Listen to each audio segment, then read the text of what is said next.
शिशु संगोपन संस्था संचालित सविता रमेश फिरोदिया प्रशाला, कक्षा छठी, विषय हिंदी। पाठ का नाम जन्मदिन, निर्मिति शेख बीजी। बच्चों, पाठ का नाम है जन्मदिन। इस पाठ में बबलू एक शरारती लड़का है जो अपने आप में मस्त रहता है। अक्सर नल खुला छोड़ देता है, पानी बहाता है, कूलर बल्ब पंखा बंद नहीं करता, वैसे ही सो जाता है। ऐसा यह बबलू का किरदार है। वह पढ़ाई करते करते लाइट चालू रखकर वैसे ही सो जाता था। ऐसा यह बबलू बहुत ही शरारती लड़का था। बच्चों, गर्मी पड़ने लगी थी। धीरे धीरे उसके तेवर हो चले थे। सूरज भी आग बरसने लगा। मगर इन सब से बेखबर बबलू अपने में ही मस्त था। उसे बाथरूम में घुसे आधा घंटा हो चुका था। शावर के नीचे धमाचौकड़ी वह मचा रहा था। आपको चिल्लाना पड़ता था, अरे बबलू बाहर आओ, पानी जीवन है, पानी का सही इस्तेमाल करना चाहिए, उसको व्यर्थ नहीं गलाना चाहिए।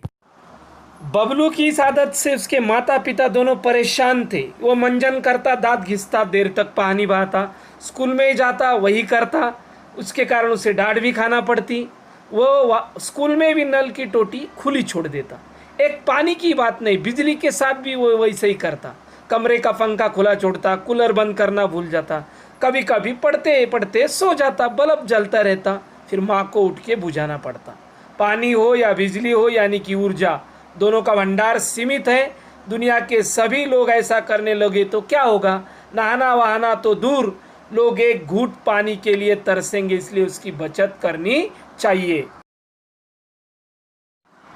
उस दिन शीला मौसी की बेटी पूजा का जन्मदिन था। उन्होंने सबको खाने पे बुलाया। शाम को सब उनके वहाँ पहुँचे। बबलू भी गया। वहाँ जाने के बाद देखा उसने सन्नाटा था, खामोशी थी। आश्चर्य हो गया उसको। मेज पर भोजन लगा हुआ था, गुब्बारे और रंगीन झालर भी सजे हुए थे, पर कमरे में बिजली नहीं, रोशनी नहीं थी, कूलर बंद, पंखा बंद, कुछ भी नहीं था। केवल 2 मोमबत्तियां चल रही थी। उनका ही धीमा प्रकाश फैला था। सब गर्मी से परेशान थे। शीला मौसी ने बताया, गर्मी बढ़ जाने से बाहर तमाम जगहों पर बिजली का भार बढ़ गया है, इसलिए कंपनी ने आज से कटौती शुरू की।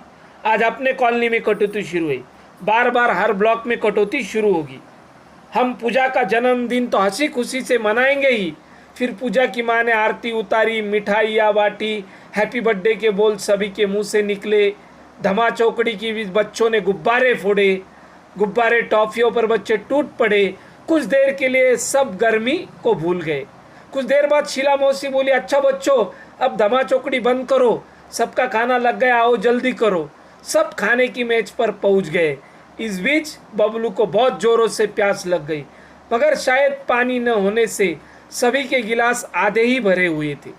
बबलू एक घूंट में ही सारा पानी गटक गया, पर इससे उसकी प्यास नहीं बुझी। फिर भी वह खाने में जुट गया। 2-4 कौर यानी 2-4 निवाले गले के नीचे उतरते उससे प्यास लगी। प्यास से बेचैन हो उठा। गर्मी अलग परेशान कर रही, प्यास अलग परेशान कर रही। पानी पानी चिल्लाने लगा, लेकिन पानी का जग खाली पड़ा था। वह बेचारा गर्मी से और पानी से परेशान हो गया। शीला मौसी मुंह बनाकर बोली, बच्चों पानी नहीं है, मैं देखती हूँ आस पड़ोस में कहीं पानी मिलता है क्या। मगर इस आश्वासन को सुनकर बबलू परेशान हो गया। उसका गला सूखे जा रहा था।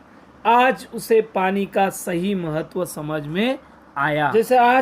जैसे आज पानी को तो बबलू से अपनी बर्बादी का जी भरकर बदला लेना था।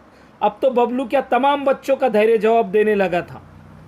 पानी क्या है? आज पहली बार प्यास का अनुभव करने से तो उसे पानी मिलने वाला नहीं था। बच्चों, पानी हमारे जीवन में बहुत महत्वपूर्ण है। जल ही जीवन है। इस पानी का बचत करना सीखो। पानी की बचत जिंदगी की बचत है बच्चों, इसलिए पानी बचाना सीखो। पानी की बचत आज की ज़रूरत है। पृथ्वी के पेट में जो पानी है वह दिन ब दिन उसका उपयोग होता है, तो इसलिए पानी की बचत करनी चाहिए। अचानक चमत्कार हो गया, बिजली आ गई। पूरा कमरा रोशनी से भर गया। चारों ओर उजाला फैल गया। थोड़ी देर पहले अंधेरा था, तो अब अचानक सभी उजाले को महसूस करने लगे और कूलर पंखे चालू हो गए। चारों ओर ठंडी हवा शुरू हो गई। बिजली आने पर सभी माहौल ठंडा हो गया, मगर प्यास कैसे बुझे यह बबलू सोच रहा था। अगले ही पल कमरे का दृश्य बदल गया। अंकल ने कहा, मुझे याद आ गया, अरे बच्चों मैं भूल गया, बड़े पानी के कूलर में पानी है। सब कमरे का दृश्य बदल गया। कमरा ठंडा हो गया, बच्चे ठंडा पानी पीने लगे, सभी खाना खाने लगे, सभी खाने का स्वाद लेने लगे। बबलू की तो बाछें खिल उठी। बाछें खिलना यानी वह बहुत खुश हो गया। उसके समझ में नहीं आ रहा था, इतना वह खुश हो गया। चलने से पहले शीला मौसी और माँ एक दूसरे के ओर देखकर मुस्काए और इस मुस्कुराहट के पीछे छिपा रहस्य बबलू के समझ में नहीं आया। घर पहुंचने पर माँ को बबलू सोच में डूबा दिखाई पड़ा। वह सोचने लगा, कुछ भी नहीं बोला। शीला मौसी की यह जो घटना हुई उसकी आंखों के सामने वह घटना घूम रही थी। बबलू की नज़र के सामने आंगन की गौरिया, आंगन के पंछी, प्यास से खुली उनकी चोंचें उसके नज़र के सामने आ रही थी। बाद में उसने सोचा, बाहर सड़क की नाली में जीभ निकाले हाँफता हुआ टॉमी पानी के लिए तरसता है। पंखा कूलर जरा देर बंद करो तो आदमी का पसीना बहता है। बच्चों, कुछ देर बबलू ने सोचने के बाद अपना संकल्प अपनी माँ को बताया। उसने कहा, माँ, कल से मुझे आंगन में किसी बर्तन में पानी भरकर रखना है। माँ हंसकर बोली, अरे तेरे कारण पानी बर्बाद होने से बचेगा, पानी तो रखेगा ना। तो उसने कहा, माँ, अब पानी की एक भी बूंद मैं बर्बाद नहीं करूँगा। और आत्मविश्वास के साथ संकल्प किया तो मैं पंछियों को रोज आंगन में पानी रखूँगा।